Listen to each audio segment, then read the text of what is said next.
اور کذب کا امتیاز یعنی صدق اور کذب یعنی سچ مچ اور جھوٹ نور اور ظلمت کے مانند ہیں، راستی اور سچائی کی روشنی اور صفائی سے دنیا قائم اور آباد ہے،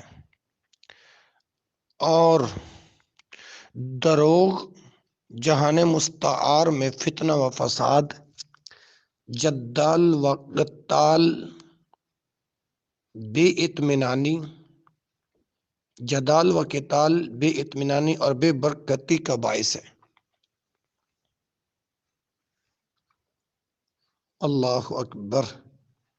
راستے سے ہر چیز کی حقیقت، حیثیت اور اصلیت واضح ہو جاتی ہے، اور جھوٹ سے اصول و حقائق اور احوال و وقائع دھوکہ فریب کی تاریکیوں میں گم ہو جاتے ہیں۔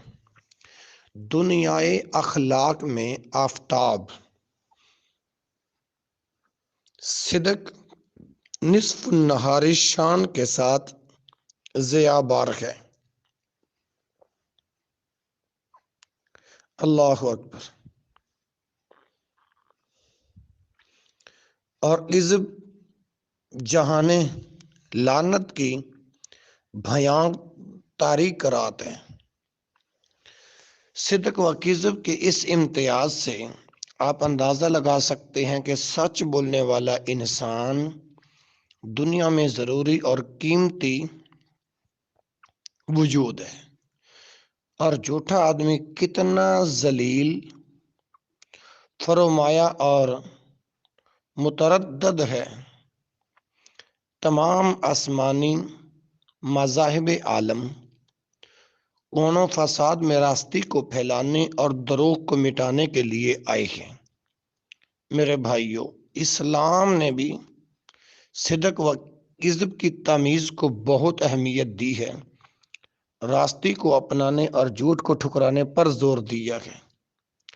اسی سلسلہ میں حضرت اکرم صلی اللہ علیہ وسلم کی زبان کے اخلاقی موتی آپ کے سامنے بکھیرتے ہیں۔ صدق و خلوص کے ہاتھوں انہیں چنیں اور عمل کے لیے سر آنکھوں پر رکھیں۔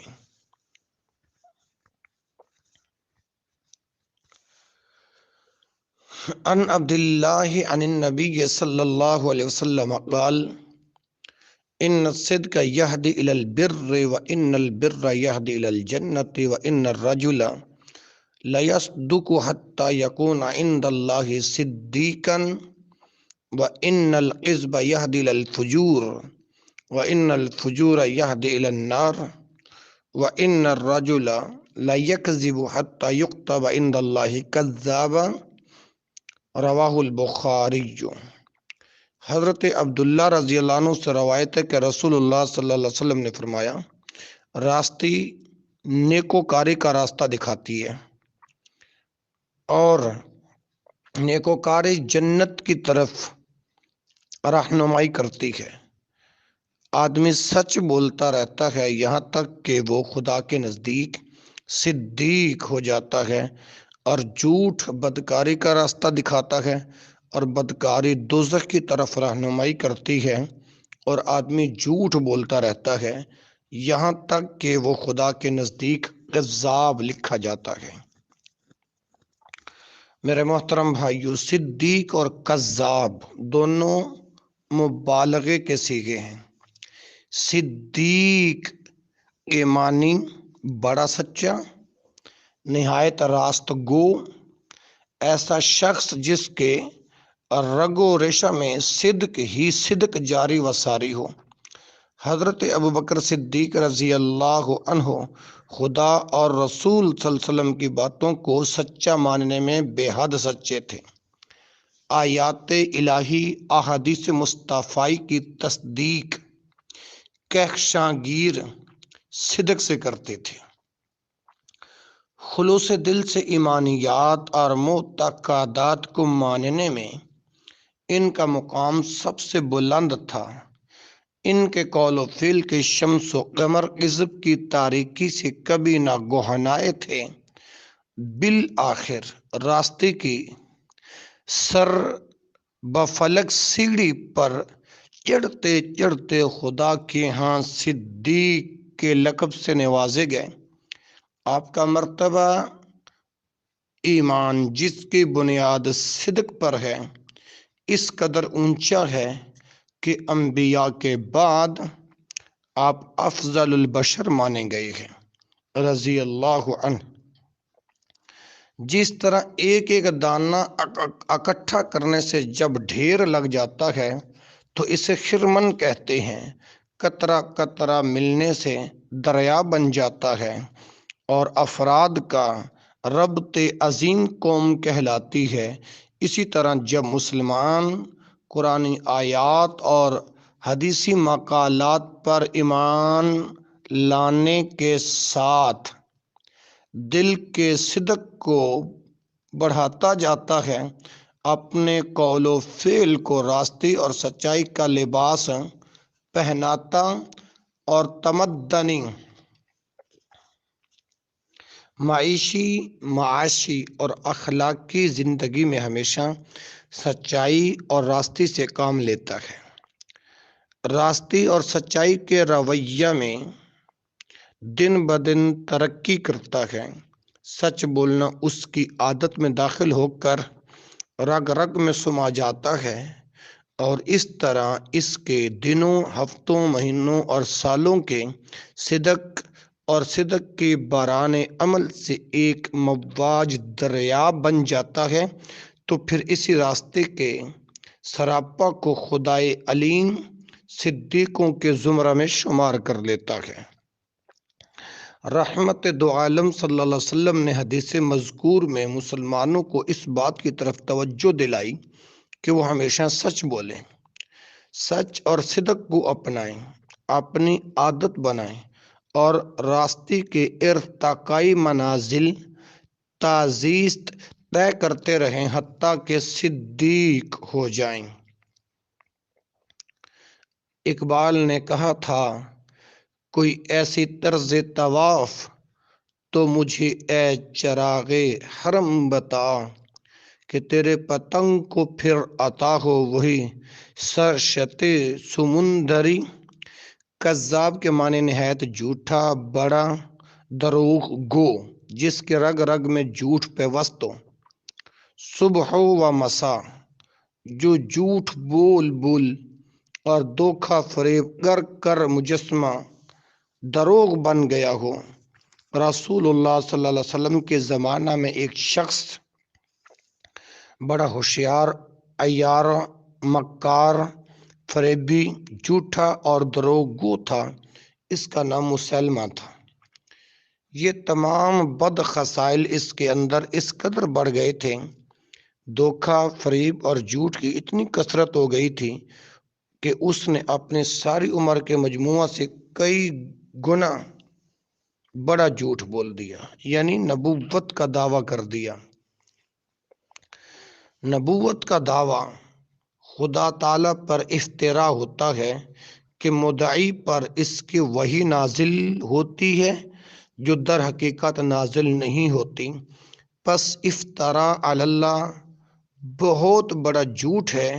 چنانچہ مسیلمہ اس بہت بڑے جھوٹ دعوی نبوت کے سبب خدا کے نزدیک کذاب لکھا گیا۔ رسول اللہ صلی اللہ علیہ وسلم کی وفات کے بعد مسیلمہ بہت بڑی فوج لے کر مسلمانوں پر حملہ آور ہوا۔ مقابلہ میں حضرت ابوبکر رضی اللہ عنہ فرزندان توحید کی معیت میں صف آرا ہوئے۔ خدا تعالیٰ نے صدیق رضی اللہ عنہ کو کذاب پر فتح دی اور وحشی کے ہاتھوں مسیلمہ جہنم رسید ہو گیا۔ یہ وہی وحشی ہے جس نے حضرت حمزہ رسول صلی اللہ علیہ وسلم کو نہایت بے دردی سے شہید کیا تھا۔ اللہ کی ذات پر قربان جائیں کہ اس نے اتنے بڑے مجرم کو قبول اسلام کی توفیق بخشی اور پھر صدیق کی فوج کا غازی بنا کر اسی کے ہاتھ سے کذاب اکبر کی گردن اڑوائی۔ وحشی کا پہلا ارتکاب قتل اللہ تعالیٰ کو نہایت غضبناک بنانے والا، دوسرا فعل اس کی رحمت کے اتھاہ سمندر کو جوش میں لانے والا تھا۔ سچ فرمایا اللہ تعالیٰ نے، سبقت رحمتی علی غضبی، کہ میری رحمت میرے غضب پر سبقت لے گئی۔ بے شک اقبال نے کہا، نہ کہیں جہاں میں اما ملی، جو اما ملی تو کہاں ملی، میرے جرم خانہ خراب کو تیرے عفو بندہ نواز میں۔ میں عرض کر رہا تھا میرے محترم بھائیوں، جس طرح صدیق اور راستی کو اپنی عادت بنا کر مسلمان اللہ کے نزدیک ہو جاتا ہے، اسی طرح جھوٹ کو شعار بنا کر کذب و شب و روز گزار کر زندگی کے تمام شعبوں میں دروغ کی انبار لگا کر رفتہ رفتہ خدا کے ہاں کذاب قرار پاتا ہے۔ حضرت انور صلی اللہ علیہ وسلم نے فوق کا ذکر حدیث میں یہی بات بتائی ہے کہ کذب و دروغ پر مداومت کرنا انسان کو رفتہ رفتہ کاذب سے کاذب بنا دیتا ہے۔ آدمی کا جھوٹ بولتے رہنا کچھ وقت کے بعد اس کے بعد جھوٹا ہونے پر منتج ہو جاتا ہے۔ پھر مسلمان کے لیے کاذب ہونا بہت بڑی روح سیاہی اور اخلاق کی پستی ہے۔ چہ جائے کہ کذاب ہو، کذاب اور مسلمان کس طرح ہو سکتا ہے کہ کذاب سچ مچ مسلمان ہو؟ ہمارا حال آج کل بہت ناگفتہ بھی ہے۔ میرے مسلمان بھائیوں اور بہنوں، اقبال نے کہا تھا، میں نوائے سوختہ در گلو، تو پریدہ رنگ رمیدہ بو، میں حکایت غم آرزو، تو حدیث ماتم دل باری۔ سوچو سمجھو میرے بھائیوں اور بہنوں، غور کرو رسول پاک صلی اللہ علیہ وسلم نے جھوٹ بولنے سے کس قدر نفرت دلائی ہے، کہ جھوٹ بدکاری کا راہ دکھاتا ہے اور بدکاری دوزخ کی رہنمائی کرتی ہے، اور انسان کا جھوٹ بولتے رہنا کذاب بن جانا ہے۔ پھر آج ہی سب توبہ کر لو اور خدا سے عہد کر لو کہ آئندہ تازیست جھوٹ نہ بولیں گے۔ اپنے گھر کے تمام افراد کو ہمیشہ سچ بولنے کی تاکید کریں، ان پر کڑی نگرانی رکھیں کہ کسی کو جھوٹ بولنے کی جسارت نہ ہو۔ خبردار، دروغ گو ہو کر بدکار نہ بنیں، اور بدکار اور کذاب بن کر دوزخ کے شعلوں کی لپیٹ میں نہ آئیں۔ ترمذی میں حدیث ہے کہ کلمہ حق بے جہاد ہے۔ ان ابی سعید قال قال رسول اللہ صلی اللہ علیہ وسلم، افضل الجہاد من قال کلمۃ حق عند سلطان جائر۔ حضرت ابو سعید خدری رضی اللہ عنہ سے روایت ہے کہ رسول اللہ صلی اللہ علیہ وسلم نے فرمایا، سب سے اچھا جہاد اس شخص کا ہے جس نے ظالم بادشاہ کے روبرو سچی بات کہہ دی۔ میدان جنگ میں جا کر کافروں سے لڑنا جہاد کہلاتا ہے۔ اس جہاد کا بڑا ثواب اور بےحد اجر ہے۔ اس کی وجہ یہ کہ مجاہد کے لیے میدان کارزار میں زندگی اور موت کا سوال ہوتا ہے۔ اسی طرح ظالم بادشاہ اور جابر حاکم کے منہ پر سچی بات کہنی اپنی جان کے لیے موت کا خطرہ مول لینا ہے۔ مردم آزار اولی الامر کو ان کے ظلم و ستم پر روکنا ٹوکنا اور سچ سنانا اپنے زندگی سے ہاتھ دھونا ہے۔ یہ وجہ ہے کہ رسول اللہ صلی اللہ علیہ وسلم نے سلطان جائر کے سامنے سچی بات کہنے کو افضل جہاد فرمایا ہے، کہ حق گو عزیز جان کو ہلاکت میں ڈال کر لب کشائی کرتا ہے۔ یعنی افضل الجہاد کی اس بشارتی حدیث میں سرور عالم صلی اللہ علیہ وسلم، علماء، خطباء، صلحاء، ادباء، شعراء، مشائخ عظام، مدیران جرائد اور مسلم پرست کو رغبت دلاتے ہیں کہ اگر ارباب اقتدار قرآن و حدیث کے خلاف روش اختیار کریں، عوام پر ظلم و ستم ڈھائیں تو یہ انہیں آسن طریق سے روکیں، ٹوکیں، سمجھائیں اور کما ینبغی تبلیغ کا حق ادا کریں، اور اس طرح بہترین جہاد کا ثواب پائیں۔ جھوٹ بولنا بہت بڑی خیانت ہے۔ ان سفیان بن ابی اسد الحضرمی قال سمعت رسول اللہ صلی اللہ علیہ وسلم یقول کبرت خیانتا ان تحدث اخاک حدیثا هو لك به مصدق وانت به کاذب۔ سفیان بن اسد الحضرمی روایت کرتے ہوئے کہتے ہیں کہ میں نے رسول اللہ صلی اللہ علیہ وسلم کو فرماتے ہوئے سنا، یہ بہت بڑی خیانت ہے کہ تو اپنے بھائی سے کوئی بات کرے اور وہ تجھے سچا سمجھتا ہو لیکن تو اس سے جھوٹ بول رہا ہو۔ ابو داؤد میں یہ حدیث موجود ہے۔ سچ خدا تعالیٰ کی امانت ہے۔ جو شخص سچ بولتا ہے وہ خدا تعالیٰ کی امانت ادا کرتا ہے، اور جو شخص جھوٹ بولتا ہے وہ خدا کی امانت میں خیانت کرتا ہے۔ اس لیے جھوٹا انسان خائن ہوتا ہے، کذاب اور پھر مسلمان یہ کیسے ہو سکتا ہے؟ موطا امام مالک میں حدیث ہے، ان صفوان بن سلیم انہ قال قیل لرسول اللہ صلی اللہ علیہ وسلم ایکون المؤمن جبانا قال نعم فقیل له ایکون المؤمن بخیلا قال نعم فقیل له ایکون المؤمن کذابا قال لا۔ صفوان بن سلیم رضی اللہ عنہ سے روایت ہے کہ رسول اللہ صلی اللہ علیہ وسلم سے کسی شخص نے دریافت کیا، پوچھا حضور کیا مسلمان ڈرپوک ہو سکتا ہے؟ آپ نے فرمایا ہاں۔ پھر اس نے پوچھا کیا مسلمان بخیل ہو سکتا ہے؟ فرمایا ہاں۔ لیکن جب اس شخص نے پوچھا کہ حضور کیا مسلمان کذاب ہو سکتا ہے یعنی جھوٹا ہو سکتا ہے، تو آپ صلی اللہ علیہ وسلم نے فرمایا ہرگز نہیں۔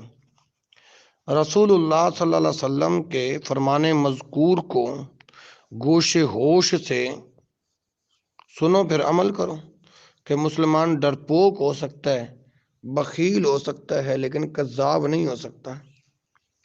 لیکن بزدلی اور بخیلی مسلمان کے لیے کمزوری اور سستی کا باعث ہو سکتی ہے، مہلک نہیں ہے۔ لیکن جھوٹ سے مسلمان کی عمارت دھڑام زمین پر آ گرتی ہے، مسلمان کی کشتی کو کذب ضرور تاپیڈو کر کے چھوڑتا ہے۔ ٹھیک دروغ جان لیوائے ایمان ہے۔ جب نبی کریم صلی اللہ علیہ وسلم نے کذاب کو منافی ایمان و اسلام فرماتے ہیں تو پھر جھوٹ بول بول کر کس طرح ہم مسلمان رہ سکتے ہیں یا ایمان کا دعویٰ کر سکتے ہیں؟ در حقیقت اپنے پھل سے پہچانا جاتا ہے، درخت اپنے پھل سے پہچانا جاتا ہے۔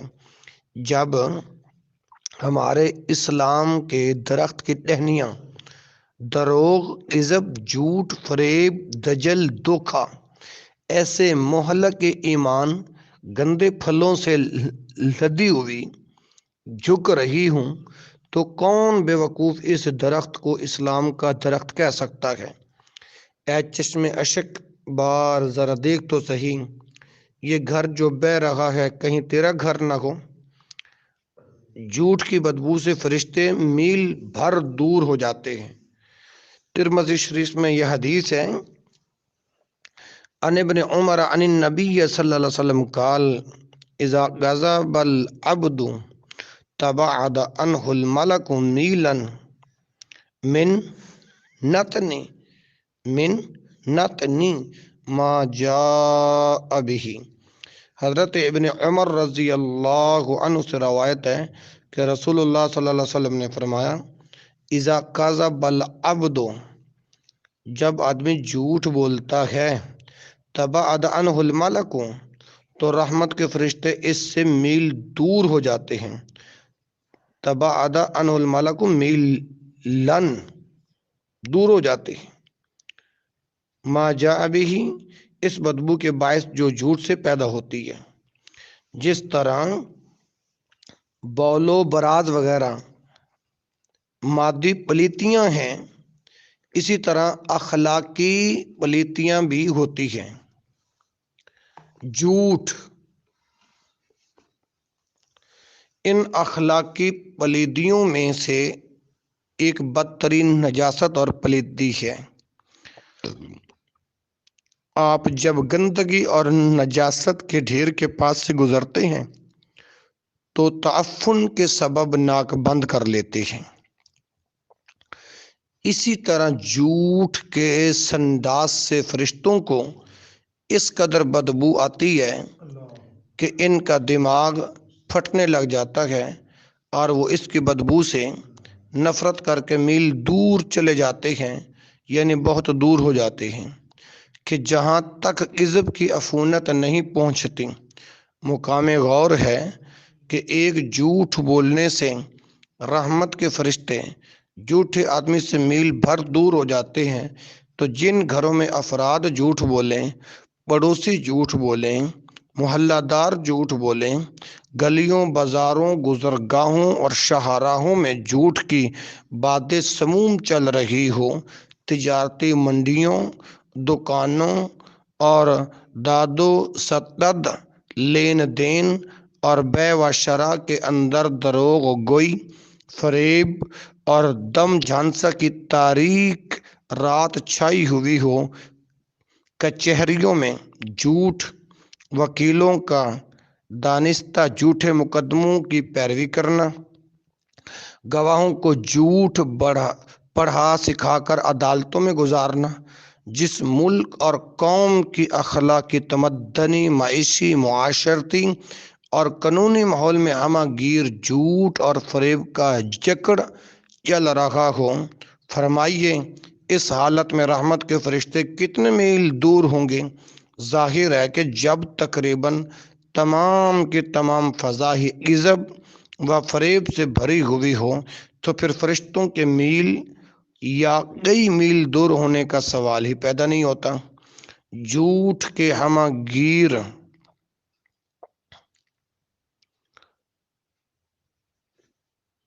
دھندکارے جھوٹ کی ہمہ گیر دھندکارے میں وہ کہاں ٹھہر سکتے ہیں؟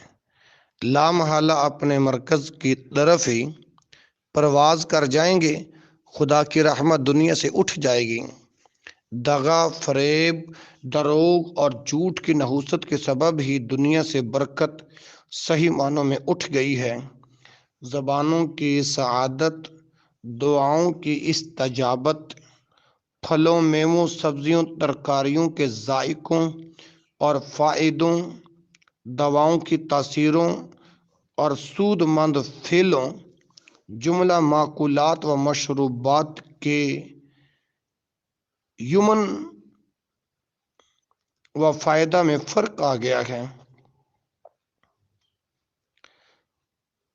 یاد رکھو کہ آئندہ کبھی اپنی زبان کو جھوٹ کی نجاست سے آلودہ نہ کریں اور اپنے ماحول میں جہاں تک بس چلے جھوٹ کو مٹانے کی کوشش کریں۔ تمام مرد و عورت، بچے، نوجوان اور بوڑھے جھوٹ بولنے سے بچیں اور بار بار بچیں تاکہ خدا کی رحمتیں انہیں آ لیں، خدا کے فضل کے آسمان سے اس کے نعمتوں کے بادل برسیں۔ دروغ گوئی اور جھوٹی شہادت، یعنی ایک جھوٹ پھر جھوٹی شہادت۔ ان خریم بن فاتق قال صلی النبی صلی اللہ علیہ وآلہ وسلم الصبح فلما انصرف قام قائما فقال عدلت شہادت الزور بالاشراک باللہ ثلاث مرات ثم تلا فاجتنبوا الرجس من الاوثان واجتنبوا قول الزور حنفاء للہ غیر مشرکین بہ۔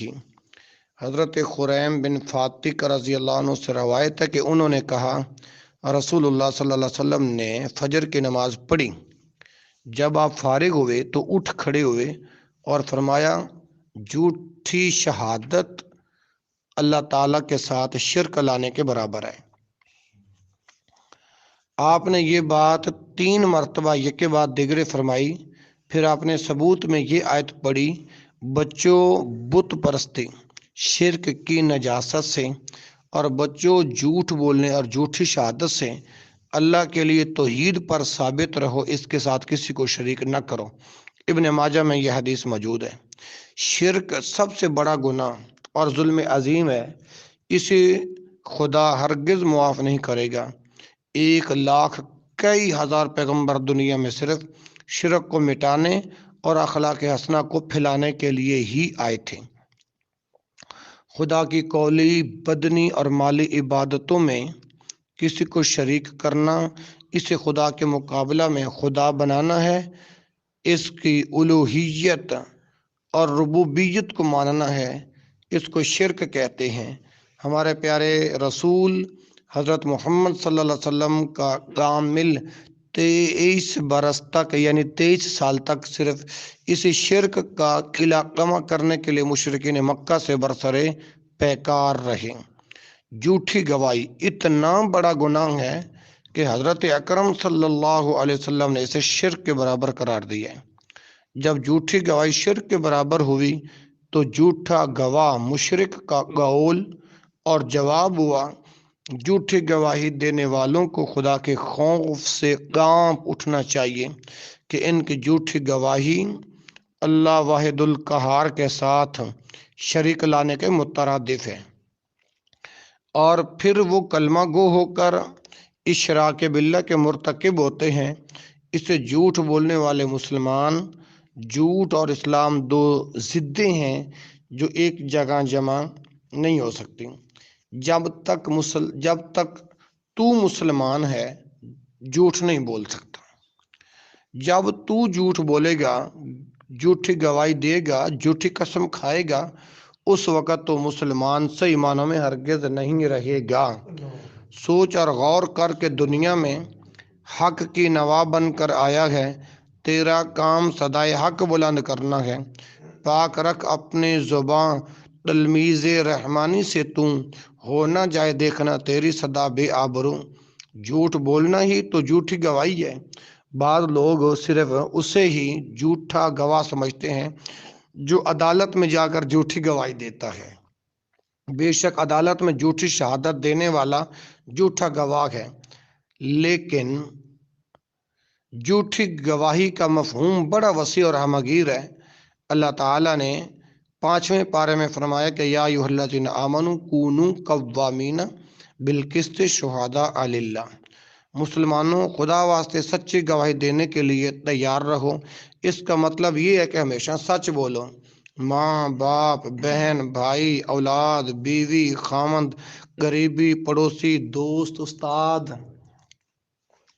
شاگرد، پیر، مرید، اپنا بیگانہ، سب کو آپس میں ایک دوسرے کے ساتھ زندگی کے تمام شعبوں میں ہر قسم کے معاملات کے اندر تازیست عدل و انصاف سے کام لینا اور سچ بولنا چاہیے۔ واضح رہے کہ یہ عدل و انصاف سے کام لینا اور سچ بولنا دراصل سچ کی شہادت دینا اور سچ پر گواہ ہونا ہے۔ جب بھی آپ کے سامنے گھر میں، گلی میں، کوچہ و بازار میں، ہر گام اور ہنگام پر لین دین، خرید و فروخت وغیرہ کے وقت کسی کے و مہ آشنا و نا آشنا کے ساتھ کوئی امر درپیش ہو، اگر آپ پوری ایمانداری کے ساتھ بلا رو رعایت سچی بات کریں گے، حق گوئی سے کام لیں گے، تو خدا کے ہاں آپ سچی گواہی دینے والے قرار پائیں گے۔ اسی طرح اگر آپ نے زندگی میں درپیش آنے والے سینکڑوں امور، بیسیوں معاملات، اپنوں بیگانوں کے قضیوں، باہمی جھگڑوں، دن بھر کے سابقوں، رات بھر کے واسطوں، حیات مستعار کے معاشی، معاشرتی، مذہبی اور اخلاقی تقاضوں میں عدل و انصاف اور صدق و سچائی کو بالائے طاق رکھ کر دانستہ جھوٹ بولا، دھوکہ اور فریب سے کام لیا، کذب بیانی اور دروغ گوئی برتی، تو ان اللہ آپ جھوٹی گواہی دینے والے ہوں گے۔ دیوان عمل میں شاید آپ کاذب لکھے جائیں گے، دیوان عمل میں شاہد کاذب لکھے جائیں گے، اور آپ کے ہر جھوٹ کو قیامت کے دن شہادت الزور کہیں گے۔ خوب یاد رکھیں کہ سچ بولنا سچی گواہی دینا ہے، اور جھوٹ بولنا جھوٹی شہادت دینے کے حکم میں ہے۔ پھر ابھی سے اپنے خدا سے عہد کر لیں کہ کبھی جھوٹ بول کر جھوٹ کے گواہ نہ بنیں گے اور جھوٹی شہادت نہ دیں گے۔ جھوٹی قسم سے دوزخ میں انسان چلا جاتا ہے۔ حدیث ابن ماجہ میں ہے، ان جابر قال قال رسول اللہ صلی اللہ علیہ وسلم لا یحلف احد عند منبری ھذا علی یمین عاصمۃ ولو علی سواک اخضر الا یتبوأ مقعدہ من النار۔ حضرت جابر رضی اللہ عنہ روایت کرتے ہوئے کہتے ہیں کہ رسول اللہ صلی اللہ علیہ وسلم نے فرمایا، جس کسی نے میرے منبر کے پاس جھوٹی قسم کھائی ولو علی سواک اخضر، خواہ سبز مسواک کے بارے میں ہی ہو، تو وہ یاد رکھے الا یتبوأ مقعدہ من النار، اپنی جگہ دوزخ میں بناتا ہے۔ اس سے معلوم ہوا کہ ادنا سے ادنا اور معمولی سے معمولی چیز کے متعلق بھی جھوٹی قسم کھانا دوزخ میں جانا ہے۔ اس کی وجہ یہ ہے کہ جھوٹی قسم کھانے والا اللہ تعالیٰ کو جھوٹ پر گواہ بناتا ہے، نہایت دیدہ دلیری سے علام الغیوب کی آڑ لے کر جھوٹ بولتا ہے، بے ایمانی، دھوکہ، فریب، دجل اور کذاب پر عزیز لازوال کی ضمانت دیتا ہے، خدا کے نام کو جھوٹ کے عوض بیچتا ہے، حالانکہ خدا تعالیٰ کو جھوٹ سے اس قدر نفرت ہے کہ روزہ دار جو شدت کی گرمی میں بھوک اور پیاس کو برداشت کرتا ہے، اگر جھوٹ بولنا نہ چھوڑے تو خدا اس کے روزہ کو بھی قبول نہیں کرتا۔ سرور عالم صلی اللہ علیہ وسلم فرماتے ہیں، من لم یدع قول الزور والعمل به فلیس للہ حاجۃ ان یدع طعامہ وشرابہ۔ بخاری میں یہ حدیث موجود ہے۔ جو شخص جھوٹ بولنا اور جھوٹ پر عمل درآمد نہ چھوڑے تو خدا اس روزہ دار کے روٹی اور پانی چھوڑنے کی پرواہ نہیں کرتا۔ خبردار، کبھی بھی اپنی زندگی میں جھوٹ نہ بولیں۔ دلیل بخاری میں موجود ہے، ان ابی بکر قال قال رسول اللہ صلی اللہ علیہ وسلم الا انبئکم باکبر الکبائر قلنا بلی یا رسول اللہ فقال الا وقول الزور وشہادت الزور الا وقول الزور فقالوا الا وقول الزور وشہادت الزور الا وقول الزور وشہادت الزور فما زال یقولها حتی قلت لا یسکت۔ حضرت ابوبکر صدیق رضی اللہ عنہ روایت کرتے ہوئے کہتے ہیں کہ رسول اللہ صلی اللہ علیہ وسلم نے فرمایا، کیا میں تمہیں سب سے بڑے گناہ نہ بتاؤں؟ ہم نے عرض کیا، اے اللہ کے رسول فرمائیے۔ آپ صلی اللہ علیہ وآلہ وسلم نے ارشاد فرمایا، خبردار جھوٹ بولنا اور جھوٹی گواہی، خبردار جھوٹ بولنا اور جھوٹی گواہی سب سے بڑے گناہ ہیں۔ حضرت انور صلی اللہ علیہ وسلم بار بار یہی فرماتے رہے، حتیٰ کہ میں ابو بکر رضی اللہ عنہ نے دل میں کہا شاید آپ خاموش ہی نہ ہوں گے۔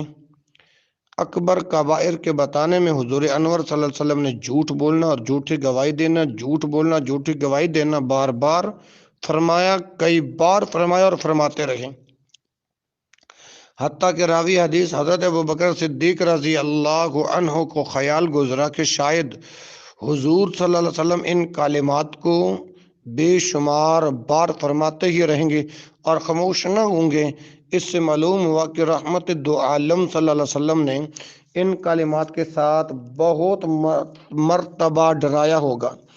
جبھی تو جناب صدیق رضی اللہ عنہ کو لا یسکتو کا خیال گزرا کہ خاموش نہیں ہوں گے۔ اس سے آپ اندازہ لگا سکتے ہیں کہ جھوٹ بولنا، جھوٹی شہادت دینا مسلمان کے ایمان کے لیے کس قدر خطرناک زہر ہے۔ اور پھر آپ نے کلمہ تنبیہ خبردار کہتے ہوئے اس اخلاق کے سمے قاتل سے آگاہ کیا۔ مسلمان بھائیوں اور بہنوں، خوب یاد رکھو کہ کبھی تازیست جھوٹ نہ بولنا، جھوٹی شہادت نہ دینا، جھوٹی قسم نہ کھانا، کذاب کے میلے سے ہمیشہ نفرت کرنا، دوسروں کو نفرت دلانا کہ یہی روش خدا کو پسند ہے، قرب الہی کا ذریعہ اور اخلاقی ماحول میں عزت و وقار کی موجب ہے۔ لیکن ایک بات یاد رکھیں، نبی علیہ الصلوۃ والسلام نے فرمایا لیس الکذاب الذی یصلح بین الناس ویقول خیرا وینمی خیرا۔ حضور صلی اللہ علیہ وسلم نے فرمایا وہ عند اللہ گناہگار جھوٹا نہیں ہے جو لوگوں کے درمیان اصلاح کرتا ہے اور فتنہ و فساد اور نزاع دور کرنے کی غرض سے نیک باتیں کہتا ہے اور ایک ہی طرف سے دوسرے کو اچھی باتیں بنا کر پہنچاتا ہے۔ ایک تو یہ ہمارے اندر خامی پائی جاتی ہے۔ دعا کریں اللہ جھوٹ سے محفوظ رکھے اور ہمیشہ سچ بولنے کی توفیق عطا فرمائے۔ اگلی بات، تکفیر اور لعنت اور بد زبانی بھی ہمارے اندر پائی جاتی ہے۔ انسان زبان سے خدا کا ذکر، شکر اور اس کی تعریف اور حمد کر کے اللہ کو یاد کرتا ہے، قرآن و حدیث پڑھتا پڑھاتا ہے، واعظ و نصیحت اور تذکیر و تقریر کرتا ہے، زبان ہی سے حق بیانی کرتا ہے، سچ بولتا ہے اور سچے فیصلے سناتا ہے۔ زبان فتنہ و فساد کو دور کراتی، صلح و آشتی کے جام پلاتی اور بچھڑے ہوئوں کو ملاتی ہے۔ 1,00,000 کئی ہزار پیغمبروں نے زبان ہی سے وحی کی تبلیغ کی، توحید پھیلائی اور دنیا کے اطراف و اکناف میں دین کا ڈنکا بجایا۔ اسی زبان کے چند کلمات ہزاروں لاکھوں انسانوں کی نجات و فلاح کا موجب ہو سکتے ہیں۔ یہ زبان خدا کی ان عظیم الشان نعمتوں میں سے ہے کہ جس کے خوبیوں، بھلائیوں، برکتوں، کرامتوں، بزرگیوں اور نیکیوں کو گنا نہیں جا سکتا۔ جیسے زبان کے جوہر اور گن شمار سے باہر ہیں، ایسے ہی اس کی آفتیں، شرارتیں، عذاب و وبال قیامت برپا ہیں۔ یہ فتنہ و فساد اور شر و فساد کا مرکز ہے۔ زبان کے لرزہ خیز شوخیوں، شرارتوں اور بدیوں برائیوں سے عزازیل پناہ مانگ اٹھتا ہے۔ ایک شخص نے رسول خدا صلی اللہ علیہ وسلم کی خدمت میں عرض کیا، حضور آپ کے نزدیک میرے لیے سب سے زیادہ خوفناک چیز کیا ہے؟ فَأَخَذَ بِلِسَانِ نَفْسِهِ وَقَالَ هَذَا۔ حضرت اکرم صلی اللہ علیہ وسلم نے اپنی زبان پکڑ کر کہا، سب سے زیادہ خوفناک چیز یہ ہے۔ زبان سے متعلق رسول اللہ صلی اللہ علیہ وسلم نے فرمایا، جب صبح ہوتی ہے تو آدمی کے تمام اعضاء زبان کے روبرو عاجزی کرتے ہوئے کہتے ہیں، ڈر اللہ سے ہمارے حق میں، کیونکہ تابعداری میں ہم تیرے ساتھ ہیں۔ اگر تو سیدھی رہی تو ہم سیدھے رہیں گے، اگر تو ٹیڑھی ہوئی تو ہم بھی ٹیڑھے ہوں گے۔ ترمذی شریف میں یہ حدیث موجود ہے۔ تمام اعضاء اور جسم کی اصلاح کا اصل مدار دل پر ہے۔ مشکات میں حدیث ہے کہ جسم میں ایک گوشت کا لوتھڑا دل ہے، اگر وہ درست ہے تو تمام جسم درست ہے، اور اگر وہ فاسد ہے تو تمام جسم میں فساد اور بگاڑ پیدا ہو جاتا ہے۔ ابھی جو آپ نے حدیث سماعت فرمائی، اوپر کی حدیث میں اعضاء کے سیدھے اور ٹیڑھے ہونے کا انحصار زبان کے استقامت اور وجہی پر بتایا ہے۔ دوسری جگہ دل کو اصلاح و فساد کا باعث قرار دیا گیا ہے۔ اس کا جواب یہ ہے کہ زبان دل کی ترجمان ہے، جو کچھ دل سوچتا ہے اور پروگرام بناتا ہے، زبان اس کو بیان کرتی ہے، پھر زبان کے بیان اور اعلان پر اعضاء عمل کرتے ہیں کہ دل کی خلافت کے فرائض بے عافیت سر انجام دے۔ چغلی، غیبت، لگائی بھجائی، بہتان، لعن و طعن، تشنیع و تکفیر، ذل وجہینی، سخن چینی، بدگوئی، غمازی، گالی گلوچ، سب و شتم وغیرہ کی تیر اندازی سے اعضاء و جسم کے لیے میدان گارزار گرم نہ کریں۔ رسول اللہ صلی اللہ علیہ وسلم کی حدیث بخاری میں ہے، فرمایا ان سہل ابن سعد قال قال رسول اللہ صلی اللہ علیہ وسلم من یضمن لی ما بین لحیتیہ وما بین رجلیہ اضمن لہ الجنہ۔ سہل بن سعید رضی اللہ عنہ روایت کرتے ہوئے کہتے ہیں کہ رسول اللہ صلی اللہ علیہ وسلم نے فرمایا کہ جو شخص ضامن ہو میرے لیے اس چیز کا کہ درمیان دونوں جبڑوں کے ہے، یعنی زبان، اور اس چیز کا کہ درمیان دونوں پاؤں کے ہے، یعنی شرم گاہ، ضامن ہوتا ہوں میں خدا کے حکم سے اس کے لیے بحثت کا۔ ضامن ہونے کا مطلب یہ ہے کہ یہ شخص زبان اور شرمگاہ کی حفاظت کرنے کا عہد کرتا ہے، اور پھر اپنے عہد کو پورا کرتے ہوئے زبان کو بے فائدہ اور برے کلام سے بچاتا ہے۔ غیبت، بہتان، جھوٹ، فریب، بد عہدی، سب و شتم وغیرہ سے حفاظت کرتا ہے، اور اسی طرح شرمگاہ کا بھی نگران اور پاسبان رہتا ہے۔ تو ایسے ضامن سے رسول خدا صلی اللہ علیہ وسلم خدا کے حکم سے بحشت کے ضامن ہوتے ہیں، اس سے جنت کا وعدہ کرتے ہیں۔ سبحان اللہ، کس قدر اخلاق کی پاکیزہ تعلیم ہے۔ وعن ابی ہریرہ رضی اللہ عنہ قال قال رسول اللہ صلی اللہ علیہ وسلم ان العبد لیتکلم بالکلمۃ من رضوان اللہ لا یلقی لها بالا یرفع اللہ بها درجات وان العبد لیتکلم بالکلمۃ من سخط اللہ لا یلقی لها بالا یحوی بها فی جہنم۔ حضرت ابو ہریرہ رضی اللہ عنہ روایت کرتے ہوئے کہتے ہیں کہ رسول اللہ صلی اللہ علیہ وسلم نے فرمایا، بے شک آدمی بعض اوقات ایسی بات کرتا ہے جس سے خدا راضی ہوتا ہے، اور متکلم اس بات کی شان کو نہیں جانتا، یعنی معمولی سمجھتا ہے، پر خدا تعالی اس بات کے سبب اس کو بڑے مرتبے عطا کرتا ہے۔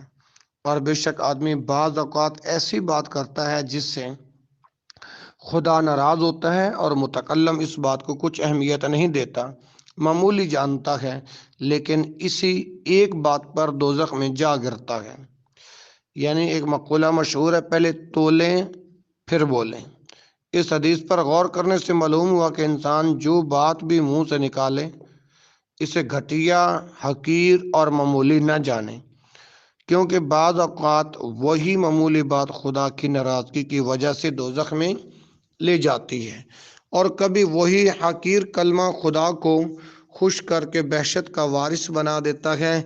ہر بات کو زبان سے نکالنے سے قبل سوچنا چاہیے کہ اس کے شرعی حیثیت کیا ہے، اخلاقی نقطۂ نظر سے کس پایا کی ہے، جب اس کی خیریت کا یقین اور توثیق ہو جائے تو پھر اسے شرف تکلم بخشیں اور بعد ازاں اس کے نتیجہ کے ثمر بار درخت کا پھل کھائیں، اور اگر وہ بات شرعن اور اخلاقاً مذموم ہے، خواہ کتنی ہی معمولی ہو، اس کے التہاب نطق سے زبان کو بال بال بچائیں اور تکلم زا ہو کر عذاب سے دوچار نہ ہوں۔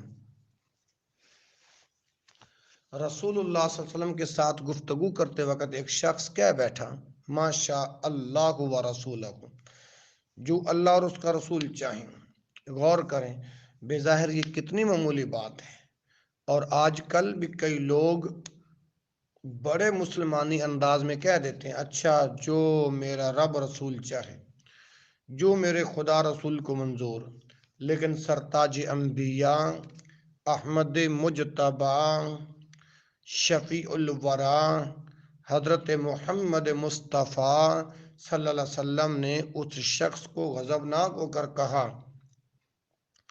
اجعلتنی للہ ندن، کیا تو نے مجھے اللہ کا شریک بنا دیا؟ یعنی یہ بات کہہ کر کہ جو اللہ رسول چاہیں، تو نے شرک کیا ہے، توبہ کر۔ قل ما شاء اللہ وحدہ، کہو جو اللہ اکیلا بغیر کسی صلاح و مشورہ کے آپ چاہیں۔ مشکات میں یہ حدیث موجود ہے۔ ناظرین غور کریں کہ بیزار کتنی معمولی بات ہے، اس شخص نے زبان سے نکال دی، لیکن رحمت للعالمین نے اس بات کو اشراک باللہ قرار دیا، جس کا نتیجہ دوزخ ہے۔ اس سے آپ باتوں کی اہمیت کا اندازہ لگا سکتے ہیں، اور آپ کو بھی ضرور چاہیے کہ بڑی سوچ بچار کے بعد ہر چھوٹی بڑی معمولی اور غیر معمولی بات زبان سے نکالا کریں، اور اسی طرح زبان کی بڑی حفاظت کریں۔ زبان کی بڑی حفاظت کریں، اور ایسے ہی کوئی بھی نیک کلمہ جو آپ زبان سے نکالیں اسے حقیر نہ جانیں، ہو سکتا ہے کہ وہی آپ کی نجات کا باعث بن جائیں۔ حضور اکرم صلی اللہ علیہ وسلم فرماتے ہیں، لا تحقرن من المعروف شیئا، کسی قسم کی نیکی کو بھی تم حقیر نہ جانو۔ مسلم میں یہ الفاظ موجود ہیں۔ اور پھر مسلمان کو ہم کافر کہتے ہیں، اس کا شرعی حکم کیا ہے؟ وعن ابن عمر قال قال رسول اللہ صلی اللہ علیہ وسلم، ایما رجل قال لاخیہ کافر فقد باء بها احدہما۔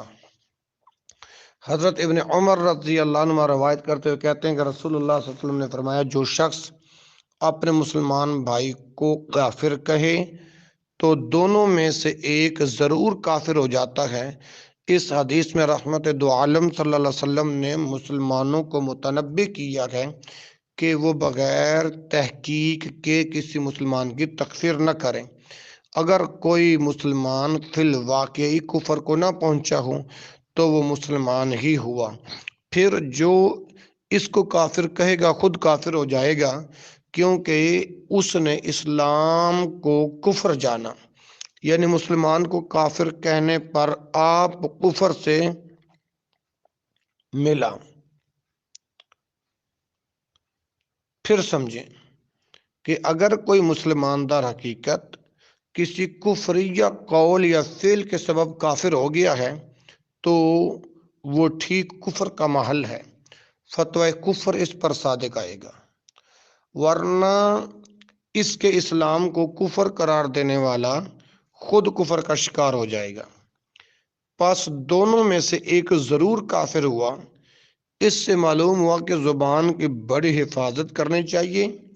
فتوی کفر دینے سے یا کسی مسلمان کو کافر کہنے پر لرز اٹھنا چاہیے کہ کہیں فتوی کفر مفتی پر ہی عودن نہ کر آئے، یا کسی کلمہ گو کو بلا وجہ کافر کہنے والا خود ہی کفر سے دو چار نہ ہو جائے۔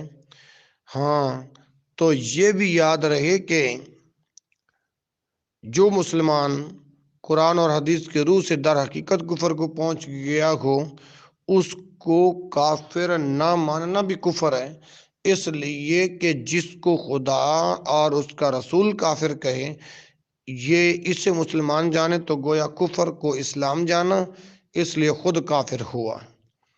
خدا تعالیٰ کے نزدیک مسلمان سچ مچ کے مسلمان کی بہت عزت ہے۔ یہی وجہ کہ حضور انور صلی اللہ علیہ وسلم نے فرمایا، سباب المسلم فسوق وقتالہ کفر، مسلمان کو گالی دینا گناہ ہے اور اس کا مار ڈالنا کفر ہے۔ غور کریں کہ مسلمان کے قتل کی نہی میں کس قدر تغلیظ اور تشدید آئی ہے کہ قاتل کو کافر کہا گیا ہے۔ پھر قتل تو بہت بڑی بات ہے، اس کو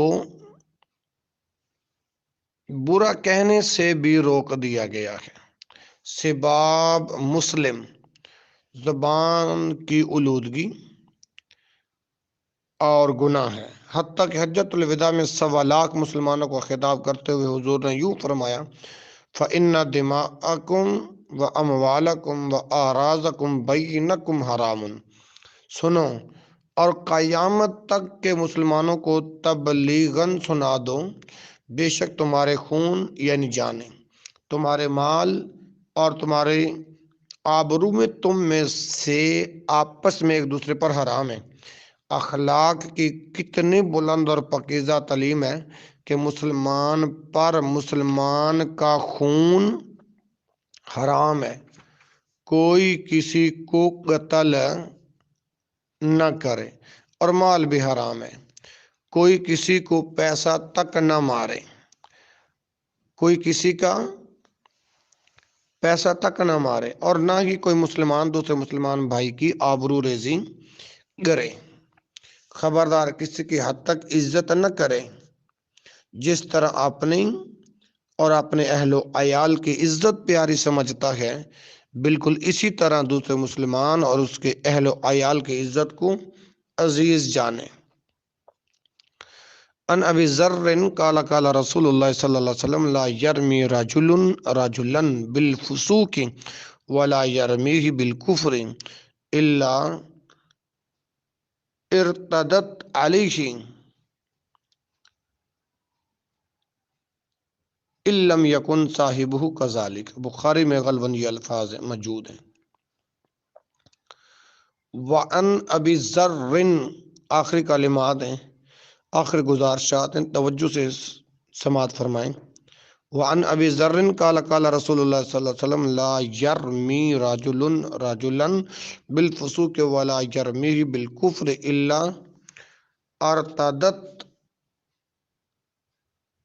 ارتدت علیہ ان لم یکن صاحبہ کذالک۔